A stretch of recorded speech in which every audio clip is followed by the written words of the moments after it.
Assalamualaikum, my dear students. Today we will discuss essay writing hacks. In my previous video, I have discussed essay difference between essay and paragraph. First of all, if you want to know what is an essay, you must watch that video. Okay, I will mention the link. Okay, now, yes, what type of things we have to careful about writing the essay. First of all, first thing is tips to write essay.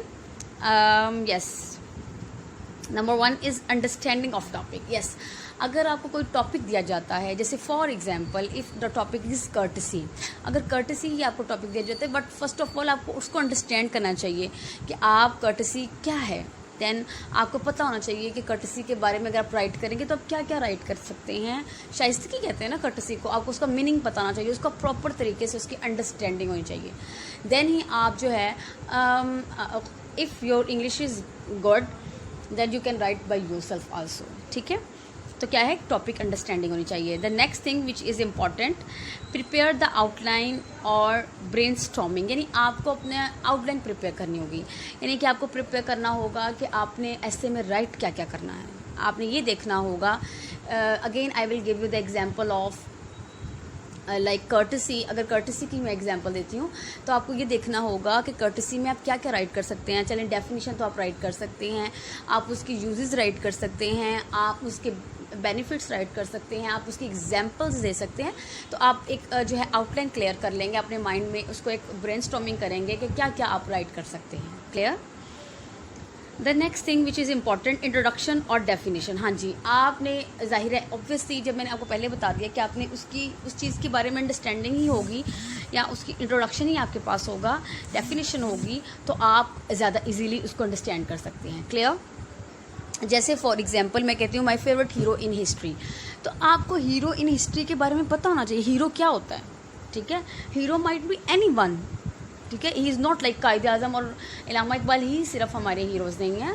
Are great leader, you can say great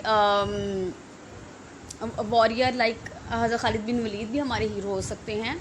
ठीक है, हमारे hero in history हम जो है वो ले सकते हैं, जैसे अजीज़ भट्टी है, उनको ले सकते हैं उनकी लाइफ के बारे में. लेकिन ये एक जो है हम जनरली लिख रहे होते हैं कि चलें the things which are familiar to us. ठीक है, हम उन चीज़ों के बारे में डिस्कस कर रहे होते हैं जो फेमिलियर. अब कायद आज़म और इलामा इकबाल जो है वो मोस्ट प्रॉबली हम उससे फेमिलियर होते हैं.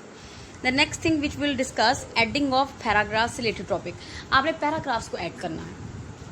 ठीक है, अब पैराग्राफ्स बनाने के लिए आपके पास नॉलेज होना चाहिए, आपको अंडरस्टैंडिंग होनी चाहिए कि आपने क्या क्या उसमें ऐड कर सकते हैं, क्या क्या आप उसमें राइट कर सकते हैं. ठीक है, देन आप जो है इसमें कैडिंग करेंगे, use organise pattern while writing the paragraph. अब जब आप पैराग्राफ राइट कर रहे हैं तो उसमें ये नहीं है कि आपने जो बाद में बात करनी है वो पहले राइट कर रहे हैं और जो पहले बात करनी थी वो बाद में राइट कर रहे हैं. तो ये बहुत ज़्यादा बुरा इम्पैक्ट डालती है.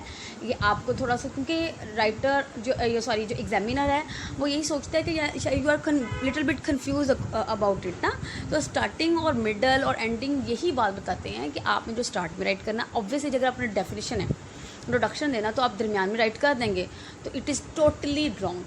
ठीक है, तो ऑर्गेनाइज पैराग्राफ भी ऑर्गेनाइज वे में आपने राइट करने हैं. ठीक हो गया.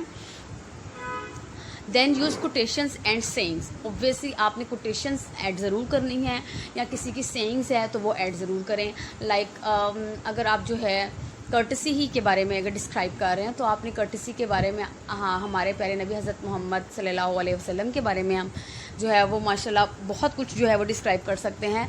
सिमिलरली तो आप कुछ सोसाइटी की भी एग्जांपल दे सकते हैं. तो ये एग्जांपल्स कोटेशंस जो हैं आप उनकी सेइंग्स जो है बता सकते हैं. आपको एक कोट ऐड कर सकते हैं. स्टार्टिंग में मुझे जो ज़्यादा अट्रैक्टिव चीज़ लगती है, कोटेशंस अट्रैक्टिव लगती हैं, but quotations must be authentic. ये भी याद रखिएगा. ये नहीं कि कोटेशंस आप ऐड करते जाएं और उसका कोई जो है वो मतलब एक सीक्वेंस ना बने. ठीक हो गया. Next one is right short sentences. Obviously मतलब बहुत लॉन्ग सेंटेंसेस हम राइट कर देते हैं और जो दरमियान में हमें खुद भी भूल जाते हैं। तो ऑब्वियसली बट एग्जामिनेशन में जब आप बैठे होते हैं तो there are lot of things are coming in mind, तो हम ये भी कर लें, ये भी राइट करें, ये भी राइट कर लें, तो इसलिए इतना सा राइट किया करें जितना एक शॉर्ट वे में, एक जो है वो ऑर्गेनाइज वे में आप राइट कर सकें। The next thing is yes, plan your time. It is very very very important in my point of view. अगर आपने अपना for example if you have to order 30 minutes, ठीक है, अगर आपके पास 2 घंटे 30 मिनट हैं तो आपने अपने ऐसे राइट करने के लिए आपके पास 30 मिनट्स मैक्सिमम जो हैं वो मतलब होनी चाहिए, ठीक है। और 30 मिनट्स जो हैं उसमें आपने if you are writing 7 to 8 sides of pages और आप जो है वो और 7 to 8 कोटेशंस आप ऐड कर रहे हैं तो बहुत ही ज़बरदस्त आपका ऐसे बन जाएगा। Clear? Okay, ideas should be coherent and in logical manner. Obviously आपके आइडियाज़ जो हैं वो लॉजिकल होने चाहिए, ये नहीं कि आप खुद से ही डिस्क्राइब करी जा रहे हैं, लॉजिकल कोई ऑथेंटिक होने चाहिए। फिर और फैशन आपका मतलब कोहेरेंट, एक तसलसल होना चाहिए, एक कॉन्टीन्यूटी होना चाहिए उसमें, ठीक हो गया। The next point is use references in if needed. हाँ जी, इफ़ फॉर एग्जाम्पल फिर वही बात आ जाती है, अगेन मैं आपको डिस्क्राइब कर रही हूँ, बार बार एक ही ऐसे को लेकर चल रही हूँ क्योंकि it is important from your examination point of view. For example if I am taking the true Muslim, तो ट्रू मुस्लिम में भी स्टूडेंट्स आपको बहुत सारे रेफरेंसेस आप दे सकते हैं, आप बहुत सारी सेइंग दे सकते हैं।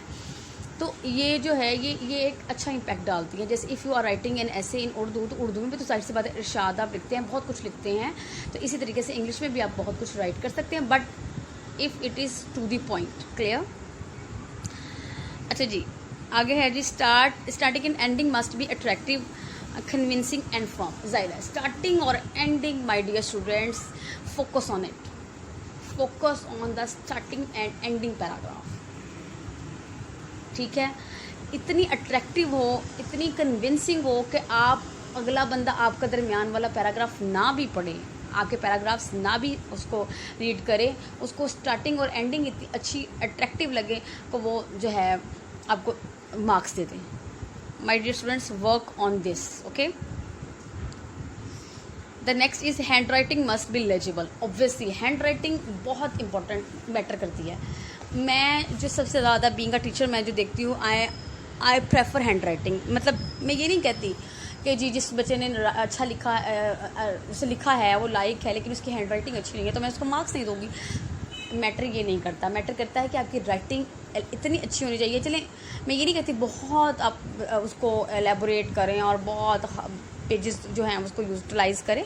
मैं ये कह रही हूँ ऐसी राइटिंग हो जो अंडरस्टैंडिंग उसकी समझ आए, हर वर्ड एक जो है उसमें डिफरेंस होना चाहिए, एक फिंगर का मतलब एक जो है फिंगर का डिफरेंस हो हर वर्ड में। और फिर अगर आप फॉर एग्जांपल कोटेशंस राइट करें, मार्कर से राइट करें, ठीक है, और उसको एलेबोरेट करें, कॉमास इन्वर्टेड कॉमास में राइट करें, ठीक है, कैपिटल लेटर्स यूज़ करें, ठीक हो गया। Takes while writing an essay. अच्छा जी, यहाँ पे हम डिस्कस करेंगे that what kind of mistakes mostly we do while writing an essay and which is not giving a good impression on the examiner, ठीक है।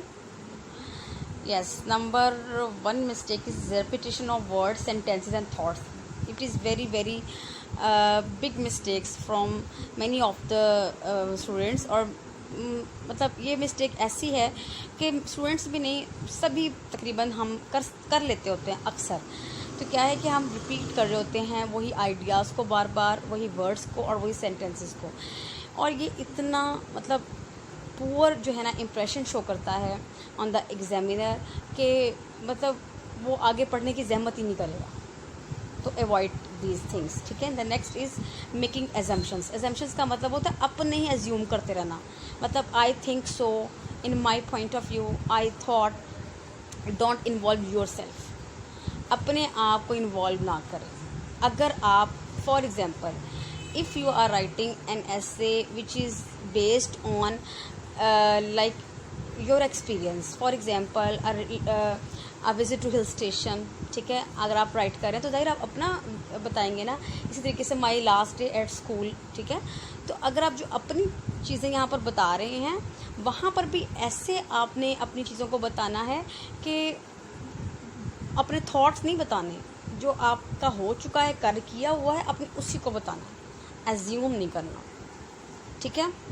Next is avoid Phulari language. अच्छा, ये इतना बड़ा प्रॉब्लम है हमारी जो है वो एजुकेशनल सिस्टम में, कि हम लोग समझते हैं कि जितना हम प्रोफाउंड राइट करेंगे, मतलब जितना हम मुश्किल राइट करेंगे, उतने हमें नंबर मिलेंगे। Not at all my dear students, ऐसा नहीं होता। जितना आप ऑथेंटिक, जितना आप सिंपल और जितना आप जो है वो अच्छा राइट करने की कोशिश करेंगे, उतना ही वो आपके लिए बेस्ट होगा। आप लोग क्या करते हैं, डिफ़िकल्ट वर्ड्स राइट कर देते हैं, या तो उनके स्पेलिंग मिस्टेक्स हो जाते हैं, या उनकी जो है वो सेटिंग मतलब मीनिंग में इशू आ जाता है कि जहाँ पे अपने वर्ड को रखना था वहाँ नहीं राइट किया। तो ये एक मेजर प्रॉब्लम है रिलेटेड टू एनीथिंग। ये सिर्फ मैं एसेस की बात नहीं कर रही है, either you are writing any kind of thing, a summary और you are writing a letter, तो story, try to avoid this thing. अगर आप राइट कर रहे हैं, नो डाउट, मैं ये नहीं कहती कि बहुत सिंपल राइट करें। आपके पास अगर फॉर एग्जांपल ऐसे में 10 वर्ड्स डिफ़िकल्ट हैं, try to learn them, try to get the meaning of them, then use them. Clear? ये तो नहीं ना होता कि हम सिर्फ अब सिंपल ही राइट करते रहें। सिंपल भी इतना अच्छा इंप्रेशन नहीं देता, मिक्स सा होना चाहिए, मिक्सचर सा होना चाहिए। Clear? Next is failing to proofreading और रिवाइज। अब क्या करते हैं, टाइम शॉर्ट है जी, एग्ज़ाम में हमारे पास बहुत कम टाइम रह गया, अब क्या करेंगे, ये हो गया वो हो गया, तो क्या करते हैं, हम रीडिंग नहीं करते उसमें, ठीक है। और जब रीडिंग नहीं करते, ओके जी, अब क्या होता है कि टाइमिंग की वजह से हमारा प्रॉब्लम आता है, और जिससे हम जो है रिवाइज़ नहीं करते। और रिवीजन में आप लोग देखिएगा कि जब आप किसी चीज़ को रिवाइज़ कर रहे होते हैं तो बहुत सारी मिस्टेक्स आप खुद से जो है वो निकाल रहे होते हैं अपनी। तो इस चीज़ को फोकस करें, अपना टाइम फोकस करें, और देन इसको रीड ज़रूर करें। कुछ भी राइट करें उसको रीड ज़रूर करें। Okay, next is grammatical spelling mistakes. अच्छा, ग्रामेटिकल मिस्टेक्स चलें कुछ एग्री कर सकते हैं, चलें हम ज़ाहिर आप लोग लर्निंग प्रोसेस में हैं, आप लोग अभी सीख रहे हैं, आपको तो लर्निंग करेंगे, आप उसको किसी चीज़ को याद करेंगे ताकि आपको ग्रामेटिकल मिस्टेक्स ना। But my dear students, avoid spelling mistakes. Spelling mistakes जो है बहुत ही ज़्यादा पुअर इम्पैक्ट डालता है कोई भी काम कर रहे हैं, ठीक है। तो अवॉइड स्पेलिंग मिस्टेक्स। अच्छा जी, my dear students, is enough for today. Inshallah I will discuss more things about the essay. We will meet on in next video. Till time, take care, bye bye.